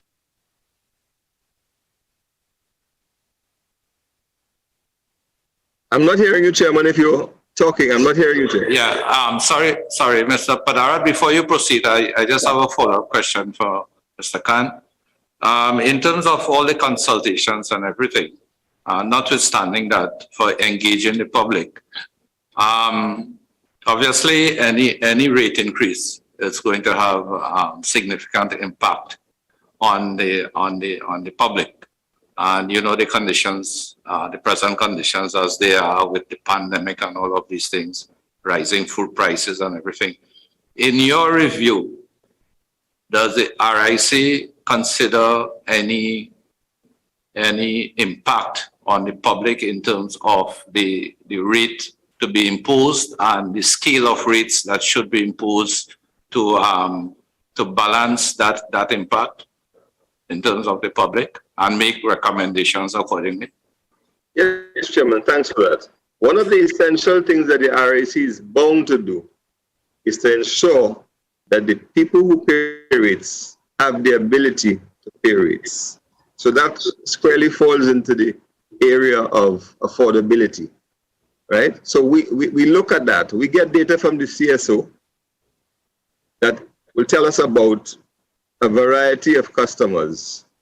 We look at people who are on low incomes, look at businesses, and then we analyze the impact on each customer class if the rate were to move by a certain percentage. So yes, to answer your question in brief, we do that as a normal part of the exercise. Yeah, thanks for that reassurance, Mr. Khan. Mr. Padarat. Thank you, Chairman. Mr. Khan, of recent, the Minister of Public Utilities made a statement saying that government intends on looking at these modulated water treatment plants as part of their business model. The question that I have for you in terms of the process of getting to rate increases or rate hikes, does the RIC consider that these proposals are just proposals and will take a bit of time to bear result, if it does in fact bear result, before passing on that to the consumer? Because as far as I understand, and from what you are telling me, there must be a sense of satisfactory performance appraisal being done. I know that is part of the RIC's remit in terms of the price hikes, or if there are to be increases. But with government's announcement of this modulated water treatment plants to come in the future without any sort of timelines, how does that then impact in terms of these, if one would want to say, are promises? Does the RIC consider these things, or do they wait until they actually materialize and say, well, okay, these are plans, proposals that have borne fruit, people are receiving the service and the supply, and then propose the hike based on that? Or is it that they could, as part of the consideration, they just look at the business plan with respect to this announcement of these modulated water treatment plants? I'm a little bit concerned about that. Yeah, well, remember, let me answer it this way. In a business plan, since it's going to be for a 5-year period, what you will have are projections of capital expenditure. So that will include any capital expenditure, which could even involve drilling a new well, putting up a booster station, what have you. So once those are in the business plan, we take account of that in setting rates. If something is not in the business plan, we can't take account of it while setting rates. But of course, it doesn't mean that it's not important for us to consider. But then the government is within its right to do anything in respect of the water sector that, that it thinks will improve services to customers and the public in general. But we can only consider what is in the business plan. Sure. Mr. Khan, in effect, what you are confirming to us is that Trinbagonians may be continuing to pay for something they don't receive. And that was the crux of the matter in terms of what is considered by the RIC. I mean, nothing by it personally, but the crux of the matter essentially is that people may be paying for something they don't receive, which is already a complaint, a major complaint with respect to WASA. Well, if I may, remember, I didn't confirm anything, but I'll defer to my chairman. Through your chair, I wanted to just address the member's question and concern. Some of the proposals that we are hearing about may not be funded by WASA and therefore would not really form part of any rate review. There is an opportunity where the government could directly fund certain aspects of capital development and capital expenditure. And so really, at the end of the day, we do have to wait and see who is going to fund what and how much actually is going to be left under WASA's responsibility and therefore be subject to that rate review. Yeah, but just to follow up a bit on Member Padara's observation and question. If a increase in rate is granted based on certain projections for capital expenditure within the business plan, what role does the RIC have? Because it's over a 5-year period. Are there provisions for interim evaluations of what is being done? Yes, Chair. Thank you for that. Even though what we call the review period is a 5-year period, at the end of every year, we set targets for WASA to achieve. And we have a period during which they have to submit details about the achievements of these targets. And if those targets are satisfied or almost satisfied, then the RIC will consider an annual increase. So even though it's for a 5-year period, annual increases will be given on the basis of an examination of the targets that they had to meet at the end of each year. Okay. Thank you very much, Mr. Khan and Mrs. Calenda. Member Roberts, we have just about 4 or 5 minutes remaining. I see you have had your hand up for a while. So if you could please go ahead. But I just reminding you of the time because we do have a second hearing that will be coming up after this. Thank you, Chairman. It's not that my hand is up. I was in the process of questioning before you and other members jumped in, so you forgot about me. So let me go back to my initial question. I would never forget. I would never forget about you, Member Roberts. So let me go quickly so I can get the answers. I thought my questions were very simple. Let me go back to my learned colleague at WASA, who was telling me how much water WASA produces per month, and I believe I got it at 7.44 billion imperial gallons per month, including the 750 million gallons purchased from Desalinated. And then I was asking how much water does WASA require to adequately meet the population's needs per month? Yeah. Mr. Shepherd, do you all have that information ready now? Chair, no, we don't have that information right now. We would like to follow that also in writing. Okay, remember that we are asking that all information be provided by 29th of March before we have our second hearing. Yes, so, let me also ask Mr. Shepherd, how much potable water is lost through leakage in WASA's distribution network per month? Chair, to you, remember, we don't have measuring devices to give you an accurate answer to that, but we have had reports of estimated amounts by consultants between 40 to 50% of the water we produce. But to have an accurate answer to that, we don't have an accurate answer at this point. Okay. And 40 to 50% is lost when trying to distribute. Approximately how many known leaks exist in WASA's national distribution network as we speak, please? But defer that to the Director of Operations, through you, Chair. Please. For Chair, the current leak backlog stands at 3,161.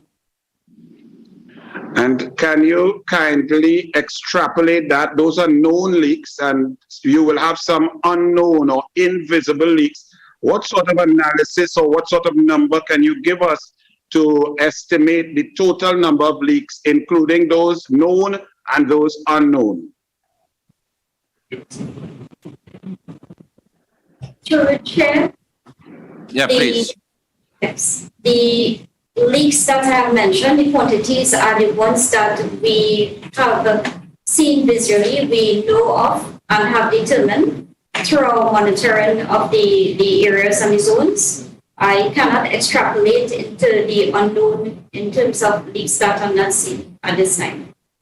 And final question from Mr. Shepherd. So if we are losing 40 to 50 to 55% of potable water per month, why is it a plan of WASA to increase supply rather than fix the distribution network? It appears that the supply is fantastic, but that the distribution throws away 50%. So what you need to do is stop throwing away the 50%, and then the supply will be satisfactory. Member, through you, Chair, member, as I said, that was estimated by consultants. But there is a plan of it to repair the leaks and break down.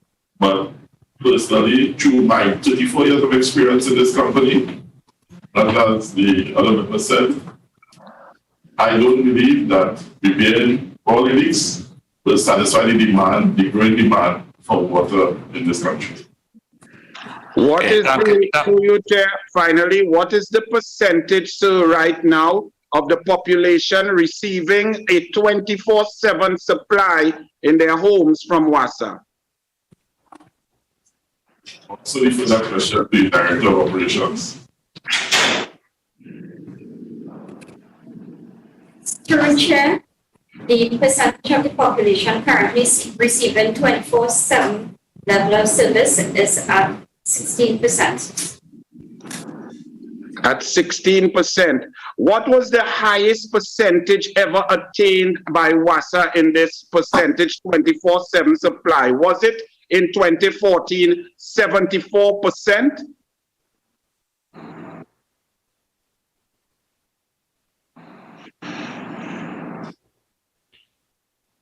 Okay, Member Roberts, your question is taking back, I think the WASA team back to a period of 2014. So, we are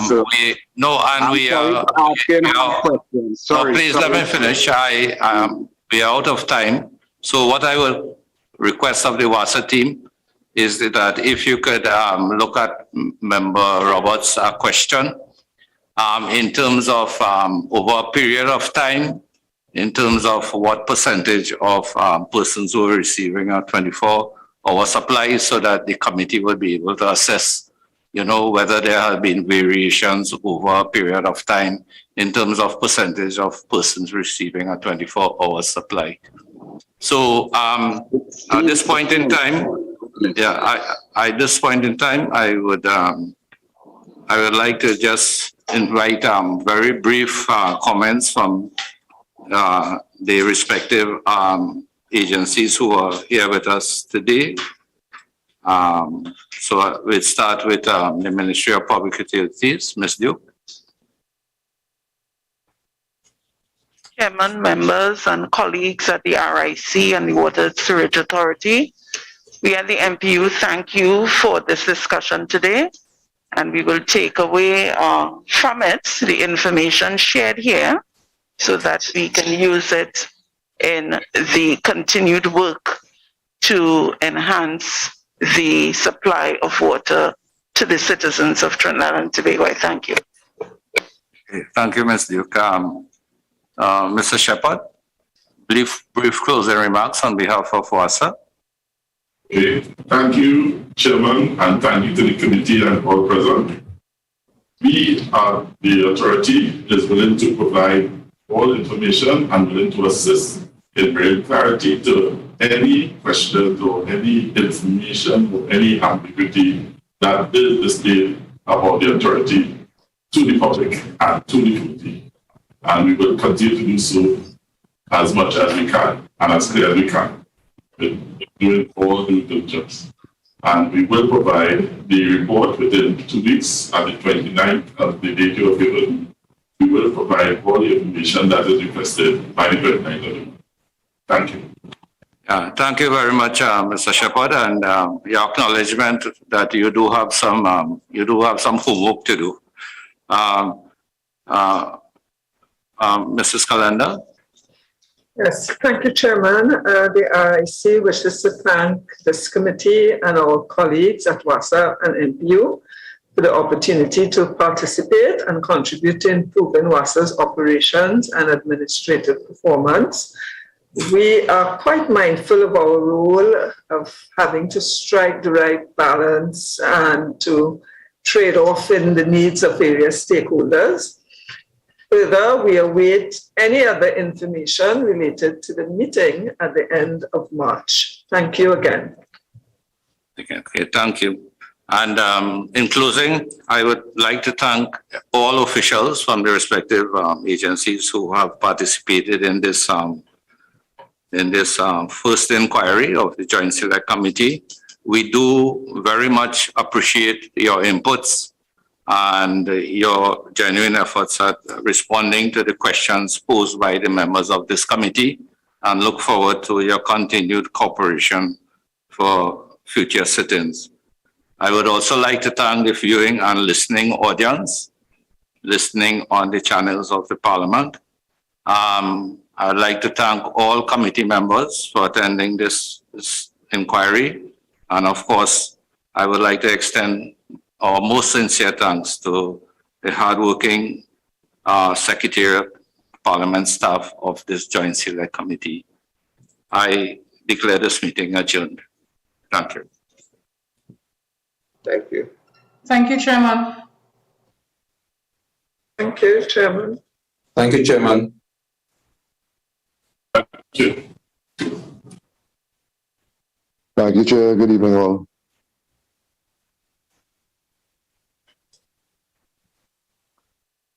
Recording stopped.